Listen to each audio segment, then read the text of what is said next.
It's all gone now, and I'm alone. Let's continue our story, shall we?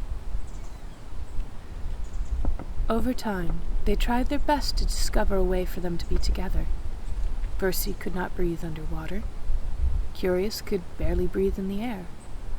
But high in the sky, Percy talked about clouds and how she might be able to swim and breathe in them. Curious, feeling there was no other way, called a council of her friends to try to help her find a way to fly. So please, if anyone can think of a way, I can't go back to Versi without a way. She was hopeful. Surely the people who had been kind to her all her life would know how difficult this must be. Surely together they could find something. What's wrong with the ocean? Why can't Versi learn to swim? An understandable concern, given what Curious was trying to do, though it surprised Curious that her friends would think she hadn't thought of that. We tried. It just isn't possible for them. Well, have you just tried flying? Surely it can't be that hard. Yes, and it is. Wings are needed, just like I told you. I'm trying to get, But she was cut off by more arguments. Why not just stay with Bottomfish? Seems nice enough, and he isn't this difficult. What about Topfish? At least he's one of us. I could actually think about inviting him to dinner. Why can't you just have a normal relationship instead of embarrassing us? Have you tried not being in love? On the verge of tears, Curious tried her hardest to quiet everyone. And suddenly, they did quiet. But not for her. Bottom and Top had arrived. We heard it all, said Bottomfish.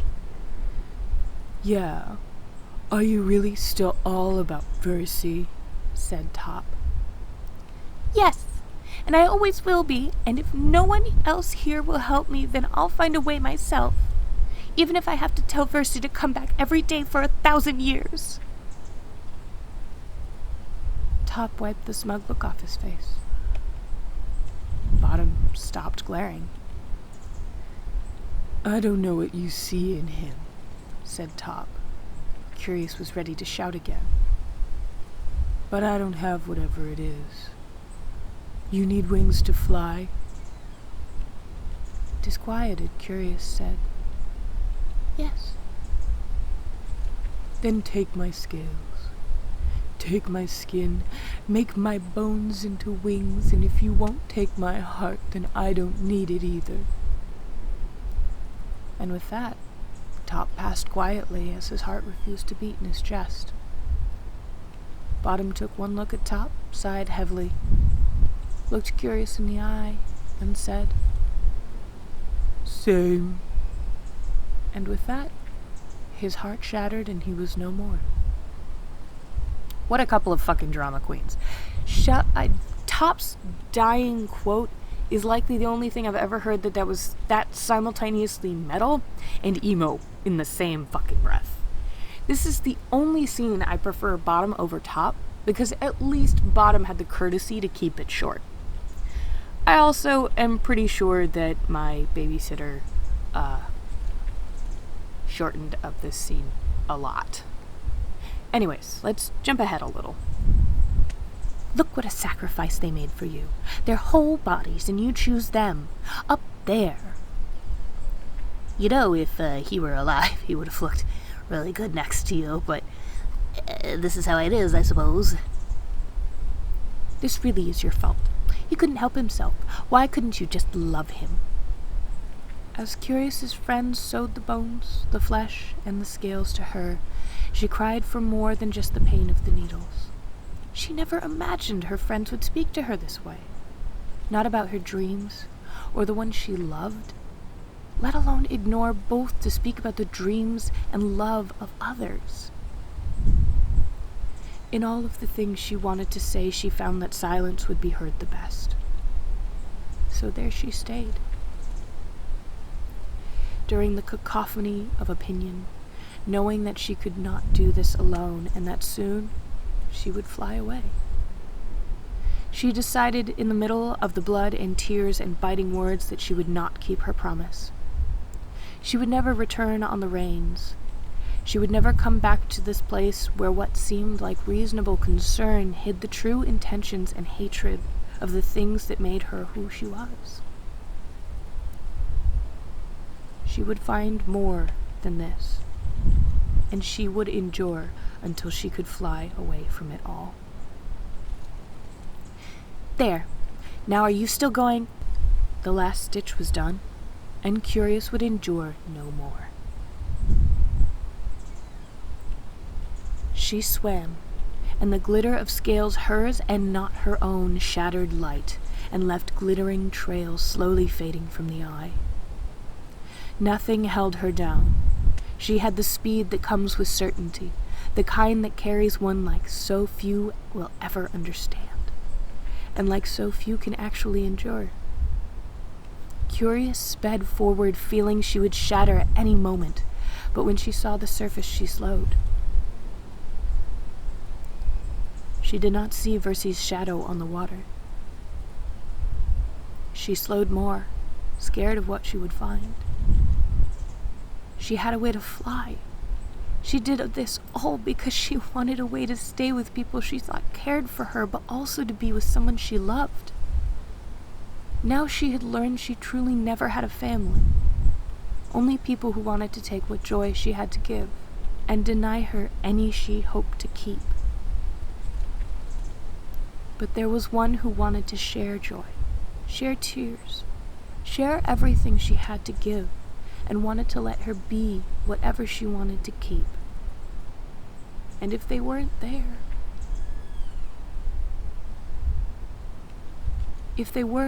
then she'd have to keep going, because she couldn't stay here.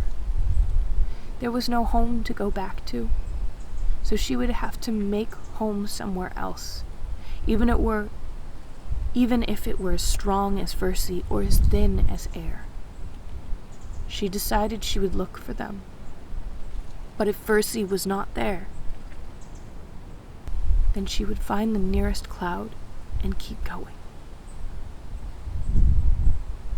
Gently, she broke the surface.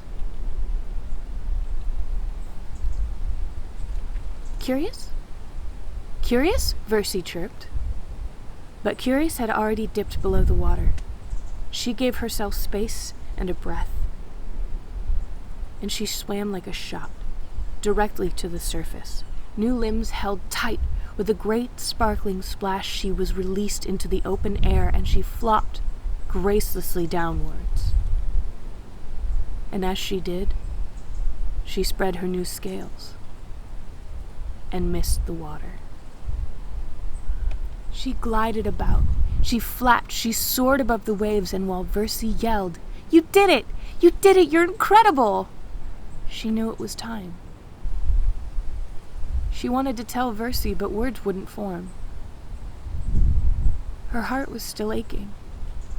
Her wounds were still fresh. She dove down, far down, just long enough to control her sobbing, and she turned. She had seen the closest cloud, and even if she couldn't say it, she believed Versy knew what to do. And she hoped they knew what to do. The world moved around her now. She knew she was moving, but barely felt it. She remembered to breathe. Curious? Curious! Versy's cries died away, and Curious was alone. Resisting the urge to sob, she soared on, and soon Versy's claws closed gently on her wings, and with their help, she flew even faster. Whatever it is, know that I love you. Know that love is not the only thing I will give.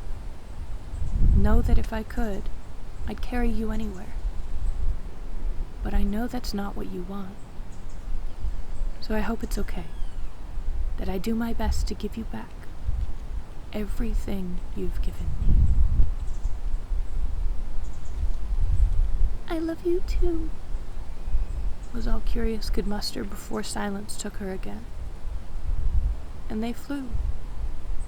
And no one from that little spit of ocean ever saw them again, until it had been so long that everyone was sure that the moon had always been there, and the stars always shone so bright. Certainly they had always been growing in numbers, so much so that the sky at night was just as bright as the sky at day, and no one questioned. Until one day, one, then a dozen, then 1,000 fell from the sky, streaks of light fading over distances, finding water and splashing down, gliding through the water as easily as they flew through the sky. Fish with wings. And as time went by, others learned that they were not just the children of Curious and Versi, but that others had seen the first light soaring towards the sky and knew there was a way. That there was a place that would love them for what made them who they were, and all of them found a way to fly. Altogether, they found there were just as many ways to fly as one could blink in a week. And their children found, as they swam in the oceans, that there would always be those who hated them, just for who raised them, and just for the way they loved. But they knew they had each other, and they knew they had those who wanted to share what they have, and wanted to let them be what they had to give. There are those who deny that story. There are those who huff and grumble about one way to live, one way to love, and they ask 12 times. A bird may love a fish, but where would they live? Tell them. Among the stars, far from judging eyes and angry words, and when your anger makes you nothing more than the salt in the ocean, I will have 1,000 stars to light any path I choose. The stars are out tonight, and you're out there somewhere listening. I know it. It's all gone now, and I'm alone, but that doesn't mean I will be forever. Someone's out there, and you can hear me. And we know the sky's a long way off. But let me light this path, if only for a little while. Stay alive out there.